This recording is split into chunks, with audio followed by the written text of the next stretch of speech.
الله وبركاته. سنكون اليوم معكم في التدريب الخاص بأولمبياد تحدي العقول الفلسطينية للرياضيات، وسؤالنا لليوم هو: قسم المستطيل ABCD، هذا المستطيل ABCD قسم إلى منطقتين AEFCD هذه المنطقة، وABCF هذه المنطقة متساويتي المساحة كما هو مبين في الشكل المرفق. إذا كان EB بده يساوي 40، AB هنقول هذا الضلع 40، AD بدها تساوي 80، طول هذا الضلع كامل 80، EF بدها تساوي 30، هذه القطعة EF بدها تساوي 30، فما طول AE ولتكن X.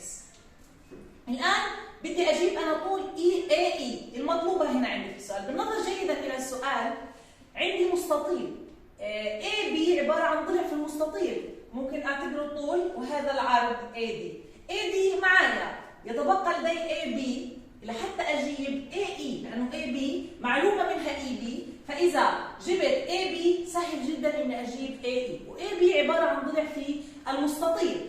إذا هو ذكر لي في السؤال عن المساحة، فأنا بدي أحاول أشوف لو أنا معي مساحة المستطيل كامل سهل جدا أجيب AB لأنه معلوم عندي AD. طيب الآن كيف بدي أجيب مساحة المستطيل كامل؟ هو قسم لي الشكل إلى منطقتين متساويتي المساحة، يعني لو جبت منطقة مساحة منطقة فهكون عارفة مساحة المنطقة الثانية وبالتالي عارفة مساحة المستطيل كله، وبالتالي أعرف طول AB ومن ثم AE المطلوبة في السؤال. طيب طبعا بالنسبة للمنطقتين اللي عندنا بلاحظ إنه هذه المنطقة يعني ممكن أقسمها لشكلين منتظمين أنا بعرف مساحتهم وأشتغل عليهم. هذه المنطقة لما أنا بدي أقسمها هيك هيكون في عندي مجهول، وأنا ما بدي المجهول، أنا بدي أشتغل على المنطقة اللي فيها معلوم أكثر. خلينا نشتغل على المنطقة EBCF. هذه المنطقة لو قسمناها بشكل يخلي لي جهة مستطيل وجهة مثلث، خلينا نقسم برسم القطعة F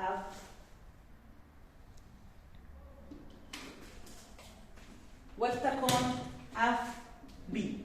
تمام؟ هذه القطعة أنا أنشأتها.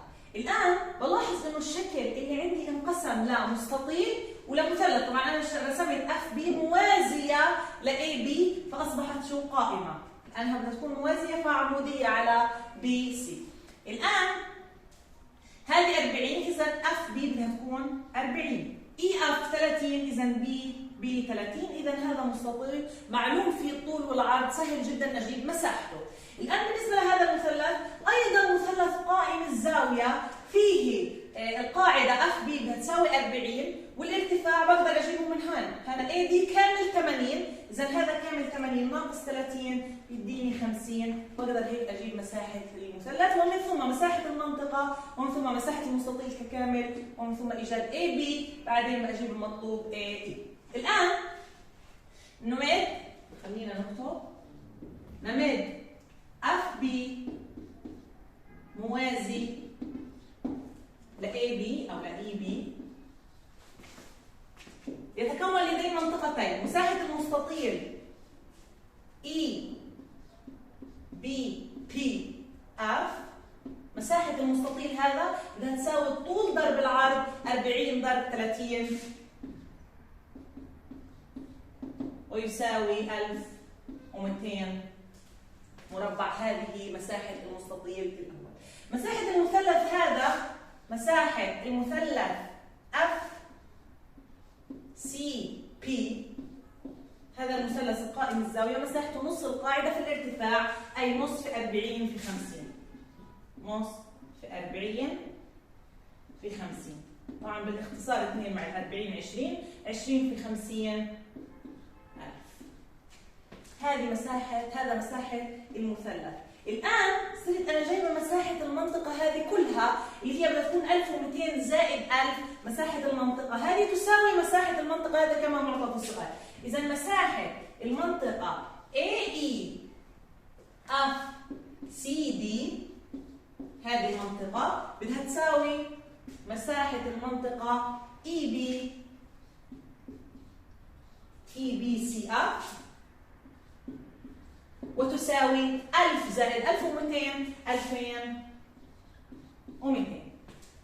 هلا انا جبت هذه المنطقه مساحتها وهذه المنطقه مساحتها طبعا متساويات. الان مساحه المستطيل كامل بده يكون 2200 ضرب 2 او 2200 زائد 2. بس اذا مساحه المستطيل ABCD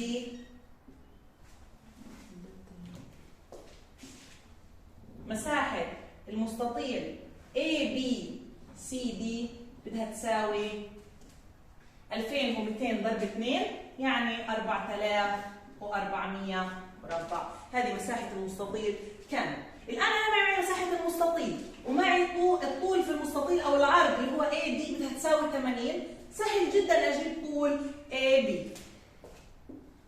إذا AB بده يساوي مساحة المستطيل على 80. مساحة المستطيل عندي 4400 على 80 ويساوي بالاختصار 0 مع 0 440 على 8 قديش بدها تساوي؟ 55. الآن AB كامل 55. AB بده يساوي AE زائد EB. EB بدها تساوي 40 يتبقى لدي 15 وهو طول AE. إذا طول AE بدها تساوي 15 وهذا هو المطلوب من السؤال. إذا فكرة هذا السؤال كانت إن أنا بدي طول AE.